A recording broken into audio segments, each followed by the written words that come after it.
ICU ward में tension का माहौल है। गोपाल जी बेड पर बैठे हैं, कमज़ोर लेकिन डिटर्मिन्ड दिखते हैं। अनु उनके पास खड़ी है, नर्वस और वरीड। आर्या दूर के पास खड़ा है, दूर से सब देख रहा है।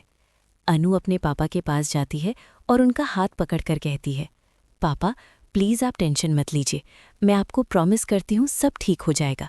सारा इंतज़ाम हो गया है, आपको बस आराम करना है और जल्दी से ठीक होना है। गोपाल जी अनु की तरफ देखते हैं, उनकी आंखें सवालों से भरी हैं। वो धीरे से पूछते हैं, इंतज़ाम? कैसा इंतज़ाम अनु? और किसने किया ये सब? अनु एक सेकंड के लिए रुक जाती है। वो आर्या की तरफ एक नज़र देखती है, जो दूर पर खड़ा उन्हें देख रहा है। अनु अपने पापा की तरफ देखती है और धीरे से कहती है, वो पापा वो। गोपाल जी ज़्यादा फर्मली पूछते हैं, अनु मैं पूछ रहा हूँ, किसने किया ये इंतज़ाम? आईसीयू के इतने भारी खर्चे, ये सब किसने भरा? अनु अपनी आंखें नीचे कर लेती है और बहुत धीमी आवाज़ में कहती है, आर्या। और वो रुक जाती है। कंप्लीट साइलेंस हो जाती है वार्ड में, सिर्फ मॉनिटर की बीप की आवाज़ सुनाई देती है।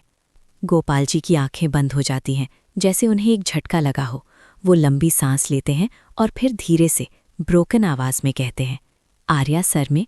ये शब्द वो ऐसे बोलते हैं जैसे हर शब्द उन्हें तकलीफ दे रहा हो। अनु अपने पापा की तरफ देखती है, उसकी आंखें भर आती हैं। वो कहती है, पापा मैं एक्सप्लेन कर सकती हूँ। लेकिन गोपाल जी अपना हाथ उठाकर उसे चुप करा देते हैं। गोपाल जी बेड से उतरने की कोशिश करते हैं, उनके हाथ कांप रहे हैं, लेकिन उनका इरादा मजबूत है। वो कहते हैं, नहीं, मैं यहाँ 1 मिनट भी और नहीं रुकूंगा, मुझे घर जाना है, अभी, इस वक्त। डॉक्टर और नर्स अंदर आते हैं। डॉक्टर कहता है, मिस्टर गोपाल प्लीज़, आप इतनी जल्दी डिस्चार्ज नहीं हो सकते, आपकी हालत अभी स्टेबल नहीं हुई है। गोपाल जी ज़िद्दी होकर कहते हैं, तो फिर मुझे जनरल वार्ड में शिफ्ट कर दीजिए, मैं यहाँ आर्या सर के एहसान के नीचे नहीं रह सकता, समझे आप? मैं रिक्शा में बैठकर भी जाऊँगा अगर ज़रूरत पड़ी।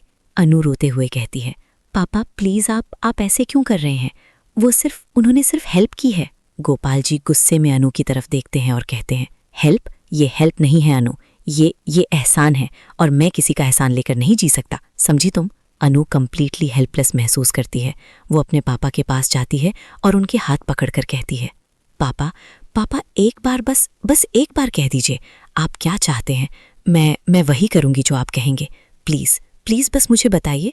गोपाल जी अनु की तरफ देखते हैं, उनकी आंखें गुस्से से लाल हैं। वो अपना हाथ अनु के हाथ से छुड़ाते हैं और सख्त आवाज़ में कहते हैं, क्या चाहता हूँ मैं? तुझे पता है मैं क्या चाहता हूँ अनु?